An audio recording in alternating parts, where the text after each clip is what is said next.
vamos para o próximo, que é Revista Jogador Solo de setembro de 2022, com temas de piratas do jogador Paulo, que é o Thiago T de tudo. Nesse mês, desbravando águas desconhecidas, da companhia dos piores guerreiros do mar, os piratas, com tabelas, aventuras prontas, tudo dentro da temática, envolvido com Tordesilhas, que está vindo em RFC pelo universo simulado. Baixe de graça ou leia online no link da descrição essa revista antes que eles ataquem em outra ilha. Conteúdo que vai ter na edição: Manit, jogo de celular de sobrevivência pirata. Como se usa um oráculo, com a matéria. Comunidade dos três. Dados, uma vida, um RPG. Oráculo de celular. One Piece, aventuras do mar, bandeiras. Todas segunda edição da RPG Comunidade. Inclusive, já falando aqui o que rolou durante a semana com o pessoal da Univ e com o Dr. Marinheiro, que é um dos nossos grandes divulgadores que tem no RPG. Logo vai estar sendo entrevistado também o Hagabashi, e eu, inclusive. E também eu vou passar para o Luiz, para ele entrevistar mais uma vez o Pedro Borges. E, se eu não me engano, já teve uma entrevista do Luiz contigo, não foi? E aí, nisso também vai ter isso, com o grande Luiz Cláudio. Inclusive, também vai ter, logo em setembro, uma aventura pelo Jefferson Pimentel e o outro rapaz que eu acabei esquecendo o nome, acho que é Guilherme, alguma coisa daqui do Espírito, que é lá do Espírito Santo. Deixa eu só pegar o nome aqui. Felipe Peregrino. E ele vai fazer em cima do One Piece, usando o sistema do Solo 10. Então, fica essa daí as recomendações. E, Pedro, com você. Você estava falando antes, Rodrigo, sobre a influência do Solo no RPG, né? Eu acho que já é um movimento que já está acontecendo. Isso vem muito em função dos oráculos. Eu acho que quando você começa a trabalhar um monte de material para o jogo solo, um mestre de RPG que seja um pouco mais atento sempre vai sair com um material interessante, vai conseguir fazer um trabalho bom dali. A gente tem uma dificuldade para fazer crescer o nosso hobby, que é o seguinte: a gente tem que... os termos são criados pelo Balbi, do Café com Dungeon. Você tem que tentar gerar uma horizontalidade na relação entre os jogadores e o mestre, né? Parar com aquela ideia de que o mestre é o grande conhecedor, sabedor, responsável pela diversão do grupo e só ele deve, né? Não.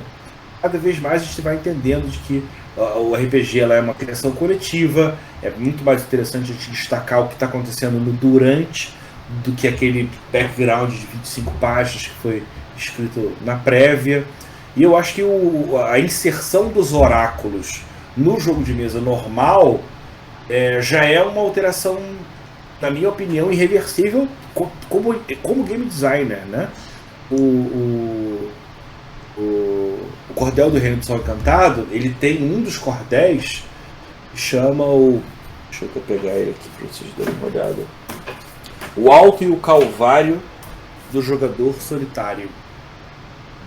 E é um material para você jogar solo.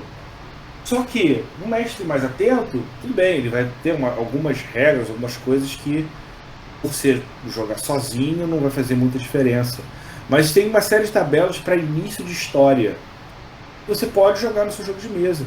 No final das contas, eu acho que o jogo solo, por um lado, pelos oráculos, e o movimento OSR pelas tabelas, estão permitindo que a gente possa criar jogos em que o tempo de preparação para uma sessão de jogo seja reduzido ao máximo possível, talvez até zerada, como funciona comigo no Cordel RPG. Quando eu vou começar uma sessão, não importa o que eu preparei antes, eu tenho um monte de ideia guardada na manga, mas eu vou olhar para cada um dos personagens que vão estar naquela sessão. De repente até um jogo que um cara faltou, a estrutura da história que eu pensei já vai ser outra, entendeu? Então você tem que se valer com o maior número possível de ferramentas. E aí, de novo, um jogo moderno tem que oferecer muitas ferramentas para não ter que ficar criando tudo na hora, que não dá, como eu falei, é um movimento irreversível.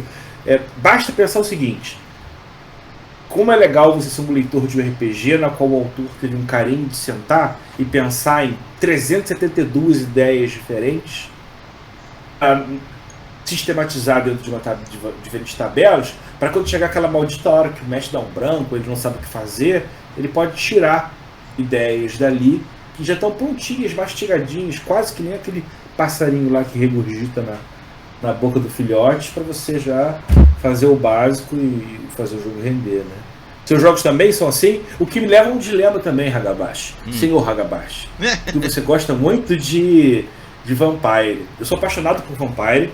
Fui autor do Hell by Night, no World by Night, lá atrás. Até saí em revista Veja, na época que era muita moda, lá em 97. Mas eu tenho uma crítica que eu acho que eu gostaria de ver uma diferença, eu acho que não vem. Que é, como pode o Storyteller ser um jogo narrativo com tão poucas regras narrativas? E né?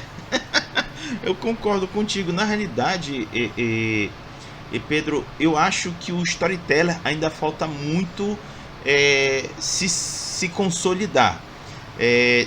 Teve uma mudança significativa nessa quinta edição de Vampiro à Máscara. Uma não, duas que eu vou assim causar um destaque.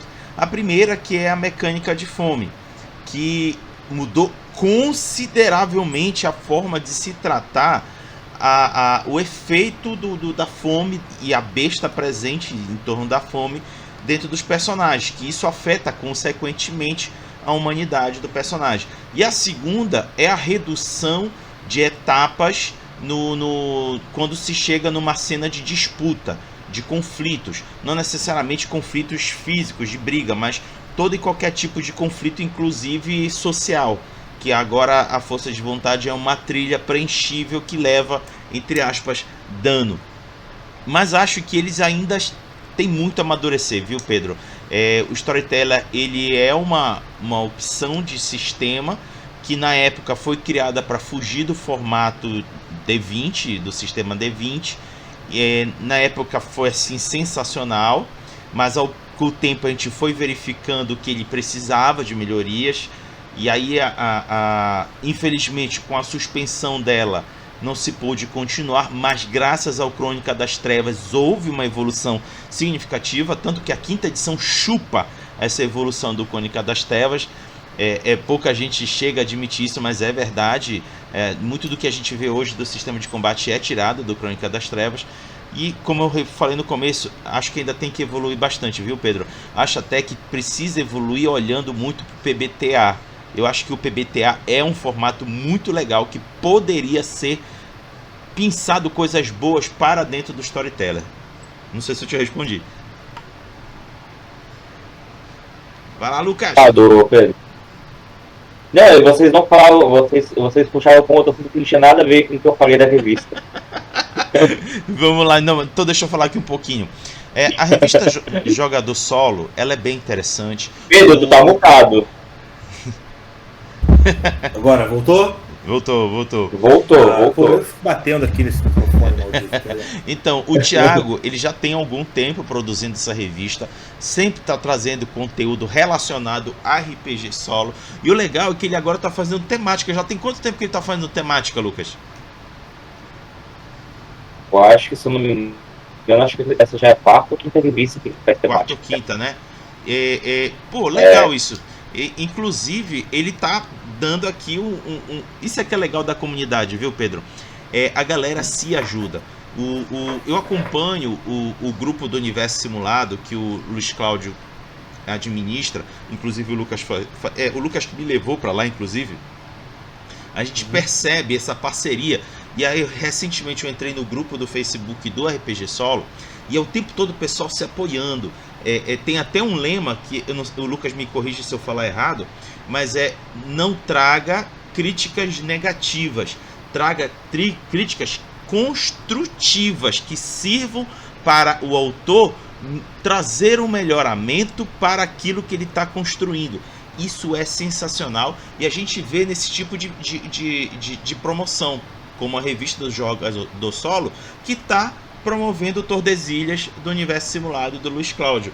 Isso é constante nessa comunidade e eu fico muito feliz de ver isso, né, Lucas? Sim. Pedro, tu tava falando e a gente não tava te ouvindo, agora pode falar, cara. Não, a gente tava naquela discussão lá atrás sobre Vampire, a gente saiu tanto da pauta que eu nem me atrevo a sair de novo. Cara, eu acho que o sentimento de comunidade é o que vai fazer com que a gente possa crescer como mercado. As pessoas se ajudando, entendendo que cada um produz, entender que você tem uma gradação, que esse cara de repente sabe um pouco mais, mas ele não é todo saber, então ele sabendo ouvir as outras pessoas que têm simplesmente opiniões diferentes, né? Essa coisa da crítica construtiva, para mim, isso sempre foi um moto. Eu acho que qualquer pessoa que seja autora, né, que ela se propõe a produzir, ela sempre tem que tomar muito cuidado, porque a gente também tem sentimentos e fica, às vezes, muito afetado por uma crítica negativa. E aí, o primeiro sentimento de quem não tem experiência é simplesmente vedar aquilo, para você não perder a sua motivação, e aí você não ouve nada. E acho que o primeiro passo para mudar isso é você ter essa distinção. Separar a crítica que é só não gostei, e aí esse você realmente vai ignorar e não vai dar atenção nenhuma. Até o cara falou, olha, essa sua ideia é boa, mas ela tem que ter, porque ela traz problemas durante esse elementos. Você, calma, respira, tudo bem. Se a pessoa de repente está querendo te ajudar, dá uma atenção. Com o tempo você se desvinculou, porque a gente também tem muito orgulho das nossas ideias, né? A gente tem uma tendência de que se eu não defender minhas ideias, ninguém mais vai defender. E aí, para você confundir isso com um sentimento de ataque gratuito e não como uma vontade de evoluir, é um ponto delicado que a gente tem que trabalhar. E, de novo, a comunidade ela pode crescer de diferentes formas.